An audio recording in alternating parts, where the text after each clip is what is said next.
Oke guys, jadi di video kali ini gua mau membahas sesuatu hal yang menurut gua, lumayan menarik belakangan ini gitu ya. Sebenarnya bukan belakangan ini sih ya, tapi lebih tepatnya tuh kayak udah setahun belakangan kali ya. Ya, tapi ini bersama dengan kucing gua si Milo ya, karena dia kadang-kadang kalau teman-teman dengar di beberapa video ke belakang tuh dia suka berisik nih, ya si Milo. Oke, mmm, jadi halo dulu, halo saya Milo gitu. Oke, jadi, ini mengenai lagi-lagi teman-teman ya karena mungkin gue membahasnya seputar kopi juga gitu ya, pasti akan, mengenai barista juga. Maksudnya apa Bang? Jadi gini, seperti ini gue udah lihat 3 sampai 4 orang, ini owner coffee shop gitu ya, yang mereka ini mau hire barista tuh tapi kesulitannya luar biasa gitu. Ya kenapa sulit? Karena banyak banget barista-barista yang, males ya, males dalam arti gini, ini sudah pernah gue bahas lah ya, wah berat banget, beberapa kali gitu kalau ketika, barista ini mau apply kerjaan gitu ya, dia udah apply CV, tetapi ketika dipanggil dia ini nggak datang, tanpa ada kabar gitu ya. Bahkan ini bener-bener banyak, mungkin kalau nggak salah terakhir gue lupa ya siapa gitu, di Instagram ada posting, yang masuk CV-nya itu ada sekitar 100 kalau tidak salah, ya terus dikurasi, mungkin let's say sekitar 40-an gitu ya, itu dipanggil nggak ada yang datang, tanpa ada kabar. Itu bener-bener heran sekali gitu, ya. Maksud gue ini oh sorry, dan, hal lainnya adalah barista-barista ini umurnya teman-teman ya, umurnya nih rata-rata bisa dikatakan tuh kayak Gen Z lah ya, bukan kaya, tapi memang Gen Z gitu. Nah jadi gue bingung, apakah ada masalah dengan Gen Z gitu ya, mengenai, POV mereka melihat soal pekerjaan barista atau apa gitu, jujur gue sampai detik ini kayak masih bingung gitu. Sebenarnya nih masalahnya tuh apa gitu? Apakah sebenarnya orang ini tuh males gitu ya kerja di coffee shop ini, terus ngerasanya ya udahlah daripada nggak ada kerjaan gue apply aja, terus seiring berjalannya waktu terus mungkin dia udah dapat kerjaan yang baru. Tapi maksud gue tuh kayak aneh deh. Nah mungkin di sini buat teman-teman yang mungkin paham lah ya masalah mengenai, ini boleh deh tulis di kolom komentar. Ya supaya nih at least tuh, teman-teman pengusaha coffee shop gitu ya, mmm, nggak bingung ya, gimana cara untuk mendapatkan barista yang berkualitas gitu ya, yang punya attitude ya kan. Selain itu juga gimana nih cara para owner coffee shop ini untuk at least tuh mempertahankan baristanya lah ya. Karena apa ya, udah banyak banyak banget deh ya, mungkin teman-teman udah banyak lihat gitu, orang-orang posting mengenai kok barista sekarang nih, mulai mulai, eee, mungkin kerja let's say baru beberapa bulan gitu ya, terus resign atau apa gitu loh. Menurut gue itu sangat stressful yang pertama teman-teman ya, karena ketika lagi running, coffee shop-nya mungkin running well, udah mulai, masing-masing baristanya itu tuh udah bisa apa ya, udah bisa dapetin flow kerja yang oke, tapi terus tiba-tiba baristanya cabut itu sangat mengacaukan flow kerja sih, gitu. Ya. Nah, terus yang berikutnya lagi, ini mengenai, kalau gue lihat ya kayaknya ini udah mulai banyak banget barista-barista yang dari luar Jakarta, ya itu memilih untuk mencari kerja di Jakarta dengan mungkin udah pastilah ya dengan salah satu alasannya ini adalah, standarisasi gajinya di Jakarta itu pasti lebih tinggi, ya. Oke, tunggu bentar guys ya, nih Milo, kamu main sini. Udah naik, cepet naik, udah cepetan naik. Ya udah naik sini aja, naik sini lagi. Hap, cip, Milo lagi guys. Tuh lihat si gendut, si Bagong lihat perutnya. Ya oke, lanjut. Sampai mana tadi? Oh, masalah barista dari luar kota ini sudah mulai banyak yang mau bekerja di Jakarta gitu ya. Mungkin sudah pasti karena gaji. Nah, kalau kita ngomong masalah gaji, harusnya nih atau teman-teman barista ini punya ekspektasi biasanya ya. Mungkin cuma ngelihat di berita atau di koran atau dimanapun itu mengenai standarisasi UMR di Jakarta atau UMP lah ya, at least. Tapi yang jadi masalah adalah ekspektasi teman-teman dengan skill yang teman-teman punya ini ketemu nggak nih gitu. Karena kan banyak banget ya, mungkin teman-teman di sini yang owner coffee shop ya pasti akan tahu nih. Puringnya teman-teman kedenger gak? Puringnya Milo. Ya lucu banget. Ngapain sih Milo? Udah diem aja sini temenin. Biasa suka berisik kamu, diem. Udah diem. Repot ya. Oke, lanjut. Aduh repot nih, anak gendut. Sorry ya guys. Oke. Balik yang tadi, masalahnya nih antara standarisasi bukan standarisasi. Skill yang teman-teman punya dengan ekspektasi yang teman-teman punya ini ketemu nggak? Gitu ya. Nah, kan pertanyaannya terus gimana Bang? Biar teman-teman barista yang dari luar kota ini bisa setidaknya apply atau ngomong atau minta gaji yang sesuai dengan skillnya gitu.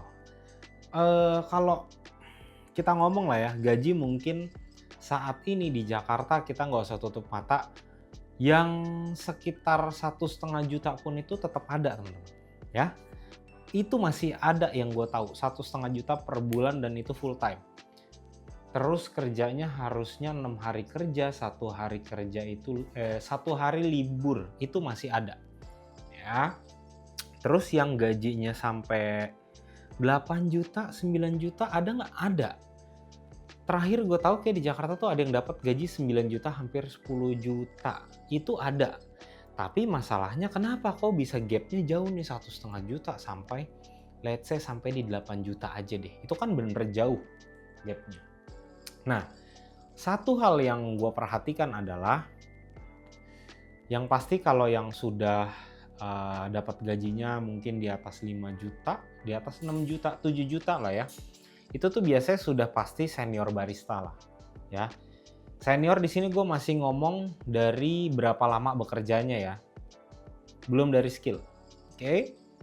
Atau head bar deh. Jadi mungkin gaji pokok terus ditambah dengan komponen gaji yang lainnya, take home pay-nya itu mungkin sekitar bisa 7 juta sampai 8 juta. Itu yang membedakan tadi yang pertama dari berapa lama orang ini sudah bekerja. Terus yang kedua, seberapa besar tanggung jawab yang dipegang.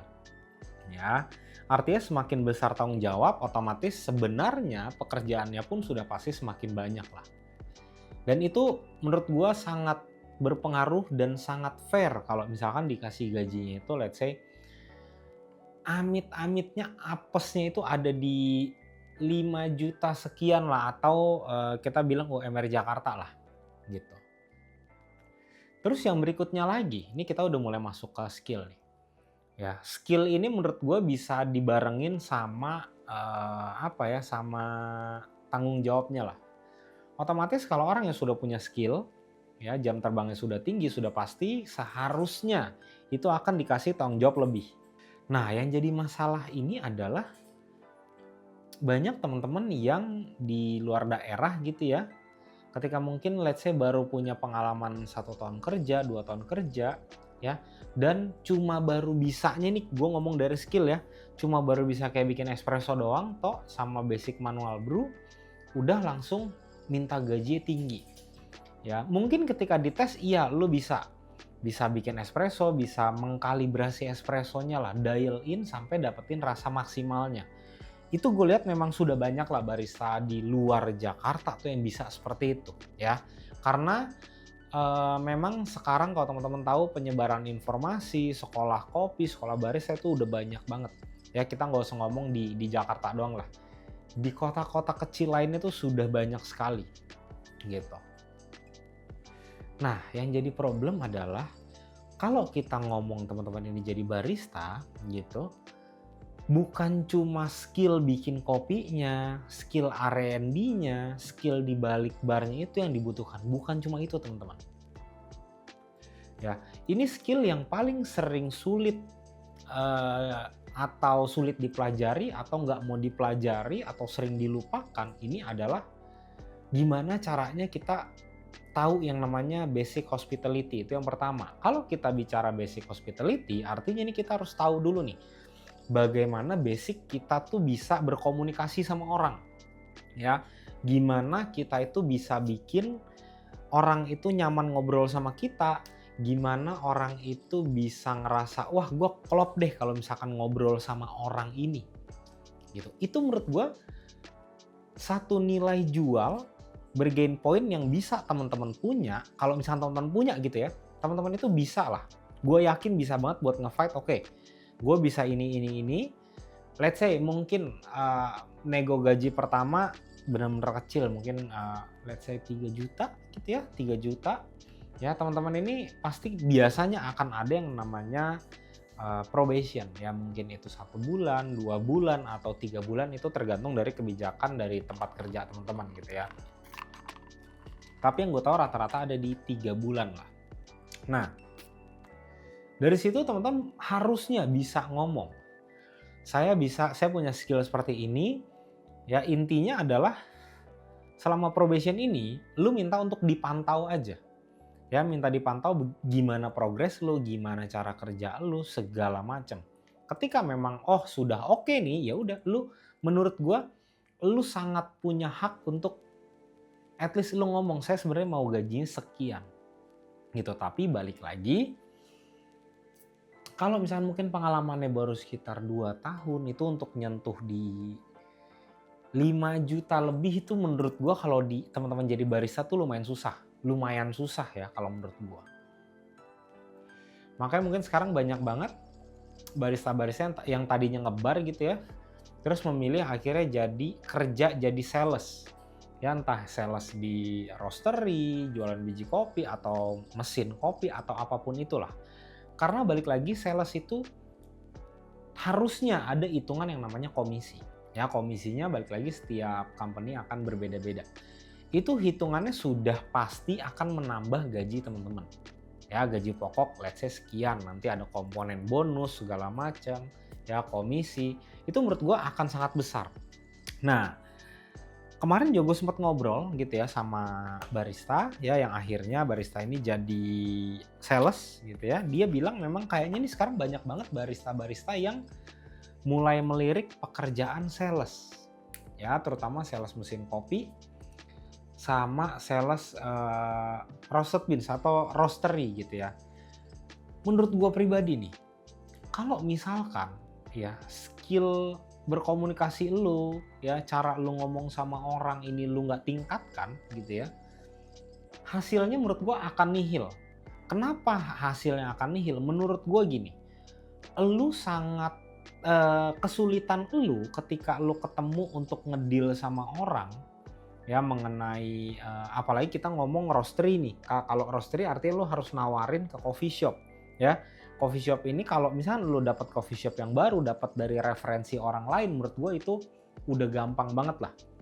Ya, masalahnya kan lu nggak bisa hanya mengandalkan ada coffee shop baru yang buka.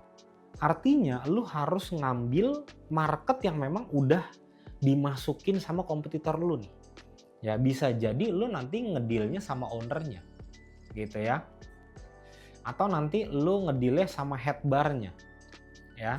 Ini kita kesampingkan kalau misalnya nanti lu ngedeal sama head barnya, purchasingnya, atau siapapun itu, ini kita kesampingkan yang namanya nanti head bar, purchasing, finance, dan kawan-kawannya minta jatah ya.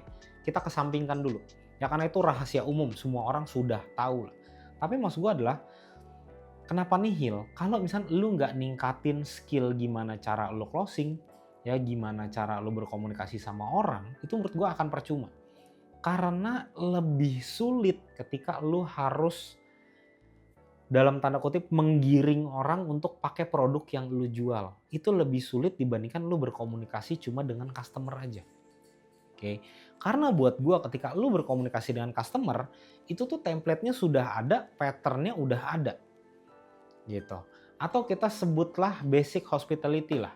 Ya ketika ada komplain harus seperti apa, ketika nyapa customer harus seperti apa, ketika lu mau upselling harus kayak apa, itu udah ada patternnya masing-masing, tinggal lu improvisasi sesuai dengan style lu lah. Menurut gue itu, ya. Balik ke pembicaraan yang tadi gue sama sales yang dulunya barista gitu ya. Dia juga setuju tuh, karena akhirnya gue ngobrol, gue bilang, ini kayaknya nih anak-anak yang barista baru mau kerja jadi sales ini banyak melupakan yang namanya gimana sih cara gue berkomunikasi supaya orang nyaman. Itu yang pertama. Gimana cara gue berkomunikasi supaya apa yang mau gue sampaikan itu langsung tersampaikan. Jadi bukan muter-muter gitu. Karena sudah pasti kesulitannya kalau misalnya teman-teman dari barista gitu ya, apalagi baristanya yang teman-teman di sini bukan yang benar-benar pengen tahu, pengen belajar ya. Karena sekarang banyak banget barista yang barista SOP kalau menurut gua. Betul, lu harus ngikutin SOP, tapi ketika lu mau berkembang, ketika lu mau dapetin duit lebih banyak, otomatis lu harus nambahin skill lu. Balik lagi nih ke skill. Oke? Skill apa? Yang pasti pertama kali kalau lu jadi barista, lu harus tahu nih produk apa yang lu bikin, produknya seperti apa, rasa maksimalnya seperti apa, bagaimana cara bikinnya supaya maksimal gitu. Nah, selain itu yang gue bilang tadi, masalah gimana cara lu berkomunikasi gitu.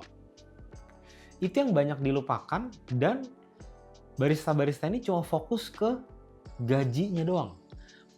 Nggak salah menurut gue. Ya menurut gue nggak salah teman-teman barista di sini pengen dapetin gaji yang gede. Itu hal yang lumrah menurut gue. Ya tapi hal yang harus diingat ini adalah ketika lu mau mancing ikan hiu nih, ya, artinya kan lu harus prepnya lebih matang, ya. Lu harus tahu dulu medannya seperti apa, skill lu harus ditambah, ya. Terus mungkin gear lu harus ditingkatkan, segala macam. Maksud gue tuh banyak banget aspek yang harus diperhatikan ketika lu pengen naik level nih. Naik level dalam arti bukan cuma berapa lama kerja ya, tapi naik level orang yang nanti ketemu sama elu, yang ngedeal sama elu, ini bukan cuma customer yang beli kopi doang. Bukan. Gitu. Nah, itu menurut gue banyak banget barista yang nggak memperhatikan gitu loh. Atau nggak sadar. Atau ketika sudah sadar kayak males. Ya. Karena sekarang kalau lu mungkin ngomong, wah kayak, wah bang kalau misalkan public speaking itu ngomong segala macem itu kelasnya mahal. Enggak, sorry ini gue bukan promosi ya. Gue sering banget lihat di Instagram atau di TikTok Kemal ya, Kemal Mukhtar kalau nggak salah gitu ya. Dia ada buka kelas public speaking dan menurut gue itu murah. Nah at least ya pasti teman-teman yang suka scroll TikTok, Instagram, Reels, gue yakin Mas Kemal ini pernah lewat lah videonya di FYP atau di feeds teman-teman lah. Maksud gue kalau memang lu mau belajar, jangan cari alasan gitu. Jangan cari alasan, aduh gue gak punya duit nih, aduh gue gak bisa ini. Ya udah, ditabung aja. Ditabung nanti ketika sudah ada duitnya dibayar buat kayak gituan. Gitu loh, balik lagi. Kalau kata influencer-influencer di luar sana, investasi itu dari leher ke atas. Karena menurut gue itu yang sangat penting. Gitu loh. Kalau leher ke atas atau otak lu isi nih dengan pengetahuan ya, dengan knowledge yang lebih, dengan skill public speaking, dengan skill lu ngomong sama orang gitu ya, gue yakin lu yang pertama akan langsung merasakan perubahannya. Kenapa? Karena ketika lu itu ngobrol dengan orang yang di atas lu, kalau memang lu ngerasa oke, gue punya knowledge yang lebih, gue punya skill untuk ngobrol nyambung sama siapapun dengan level apapun, gue nggak akan khawatir. Itu yang pertama. Terus yang berikutnya, lu harus tahu nih, ketika lu memang ngobrol sama level yang di atas lu, atau let's say orang yang berduit, orang yang kaya deh, ya orang yang kaya, terus mungkin dia ini adalah seorang profesional gitu ya, lu harus tahu gimana cara lu ngobrol, ya. Apa yang harus lu perhatikan, menurut gue tuh itu penting gitu. Percaya deh, ketika lu itu bisa yang namanya public speaking, gimana caranya lu ngomong, lu mau masuk kemanapun itu akan kepake. Trust me. Ya, karena balik lagi sekarang, di era sekarang, kenapa gua kalau mungkin teman-teman lihat gua nih tidak terlalu mau pusingin masalah skill lu membuat kopi atau segala macem. Karena balik lagi, perkembangan teknologi sekarang udah makin gila teman-teman. Ya, kita nggak tahu nih, 2 tahun ke depan atau mungkin tahun depan gitu ya, tiba-tiba nanti mesin super otomatis itu harganya semakin murah, semakin presisi, nggak pakai ribet, tinggal pencet-pencet aja ya. Itu tidak perlu dioperasikan sama seorang barista yang masih kayak sekarang mesin mencet-mencet gitu ya. Nah, ketika lu nggak punya skill yang seperti itu, lu nggak punya skill public speaking, lu nggak bisa ngomong sama orang, lu ngomong sama orang gelegepan, atau ketika lu ketemu sama orang yang levelnya di atas lu ngerasanya kayak tikus kecil, itu akan berat menurut gue, ya. Makanya mungkin boleh banget nih teman-teman di sini, teman-teman barista, gitu ya, yang memang merasa pengen skillnya naik atau apa. Gue nggak jualan kelas, oke? Gue nggak jualan kelas nih. Balik lagi. Lu carilah, lu belajarlah skill public speaking, gimana cara ngobrol, gimana pakai intonasi yang tepat, penekanan kata-kata, penekanan kalimat, tanda baca, lu pelajarin banget. Gitu. Trust me, itu akan kepake banget. Lu nggak akan nyesel ketika mungkin lu harus bayar 5 juta, 10 juta untuk kelas, itu nggak akan jadi bullshit. Sorry banget. Ya kalau gue nih, ya kalau gue disuruh pilih, di sini ada kelas public speaking, oke, dengan orang yang ngajar atau trainernya atau coachnya ini memang udah established gitu ya. Sama ada gue disuruh belajarin mengenai kopi, skill apapun itu, harganya sama. Untuk saat ini gue akan lebih milih yang public speaking, menurut gue. Oke, kenapa? Karena teman-teman lihat, semua alat-alat kopi sekarang udah super canggih. Ya, memang perlu orang yang punya skill untuk mengoperasikan. Tapi balik lagi, ya, kalau lu cuma bisa skill di pakai alat ini doang, lu nggak punya skill public speaking, menurut gua akan percuma lah. Karena balik lagi, yang selama ini selalu digembar-gemborkan itu adalah nanti AI akan bisa menggantikan peran manusia. Ya bisa, betul. Peran manusia memang sudah bisa digantikan, benar. Tetapi kalau misalnya kita punya soft skill seperti ini, yang itu lu punya ciri khas sendiri, yang orang lain nggak punya, menurut gue lu akan sulit digantikan. Trust me, menurut gue lu akan sulit digantikan oleh robot, oleh AI. At least itu pendapat pribadi gue. Ya mungkin kalau mungkin lu setuju atau lu punya argumen yang lain, ya atau di sini ada teman-teman barista ya yang merasa mau naik level tapi kayaknya susah banget gitu ya, boleh tulis kendalanya tuh sebenarnya apa gitu. Mungkin nanti biar teman-teman yang lain ya bisa saling bantu, atau mungkin di sini ada coach public speaking ya, mau ngobrol-ngobrol sama gue, mau collab, terus kita mau bikin sesuatu hal buat teman-teman barista di luar sana biar skillnya bisa nambahin skill lain selain bikin kopi doang. Boleh kita ngobrol-ngobrol aja, mungkin teman-teman bisa DM ke gua gitu ya. Nah terus masalah yang berikutnya lagi ini mengenai sikap barista yang belakangan ini nih kayaknya udah mulai barista-barista songong nih. Ya, barista songong maksudnya adalah barista yang basicnya mungkin dia ini adalah seorang influencer. Bukan influencer, sorry. Barista yang sosial medianya memiliki follower yang cukup tinggi. Gitu ya, ini Milo kelihatan gak sih? Milo, bentar gua ambil Milo lagi. Sini, ngapain sih kamu? Ih, sini pada mau ngeliat kamu nih. Kep. Milo lagi. Milo comeback. Oke, gitu Milo. Cium. Diem situ. Nih, puring. Diem. Sampai mana tadi? Ya, barista yang songong. Itu gue nggak ngerti ya. Nggak ngerti kenapa kok ada barista seperti itu. Mungkin karena merasa, wah gue sudah punya follower yang tinggi gitu ya. Langsung kayak jumawa ya. Langsung kayak songong. Gini ya, please banget ya buat para owner coffee shop, kalau memang lu punya barista yang punya follower tinggi gitu ya, please diingatkan lah ya.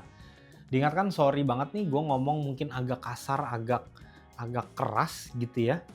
Tolong diingatkan gini, lu di sini juga kerja, lu ikutin SOP, lu jangan songong gitu. Karena gue ada dua orang temen gue yang ngomong, itu baristanya kan dia seorang influencer gitu. Itu ketika dia ngehandle customer, sombongnya luar biasa, kayak mengangkat dagu ke atas nih, kayak Milo gini sombong ya. Tuh kayak sombong mat, why gitu. Padahal setelah dibikinin kopi gitu ya, terus kopinya diminum kurang gitu. Kurang, rasa kopinya tuh kurang. Bukan karena kopinya tidak enak, kopinya enak, tapi kurang aja gitu. Ngapain sih gigit-gigit?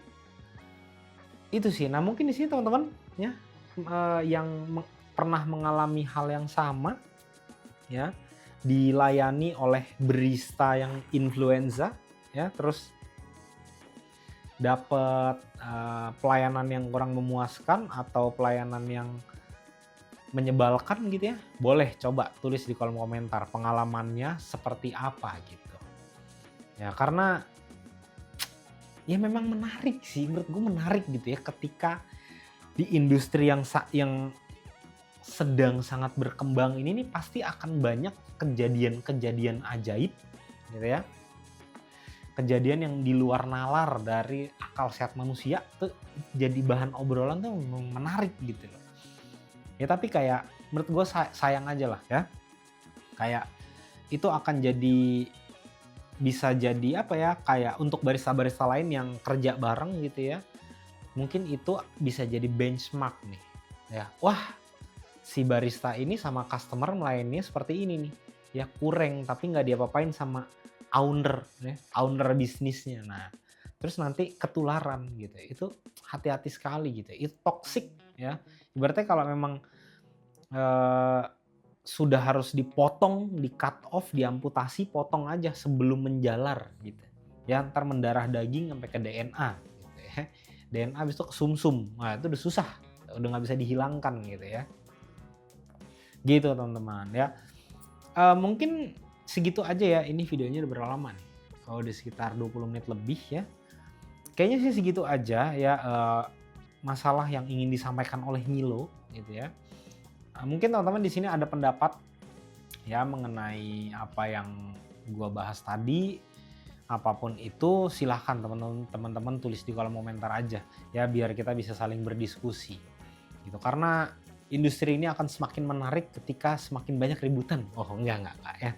Ketika semakin banyak hal-hal baru yang bisa kita explore, yang bisa teman-teman pelajarin juga gitu ya. Terus buat teman-teman yang lagi nungguin gua nge-review mesin Guerrero TBK 04, mohon ditunggu aja ya, karena gua dan Milo sedang mencoba alatnya itu. Gua masih coba-coba alatnya. Gua mau make sure ketika nanti gua bikin videonya, apa yang gue sampaikan itu sudah tepat Oke teman-teman, kalau misalkan teman-teman punya saran serunya next gue itu bahas video mengenai apa, silahkan tulis di kolom komentar. Oke teman-teman, sampai ketemu di video selanjutnya. Bye bye.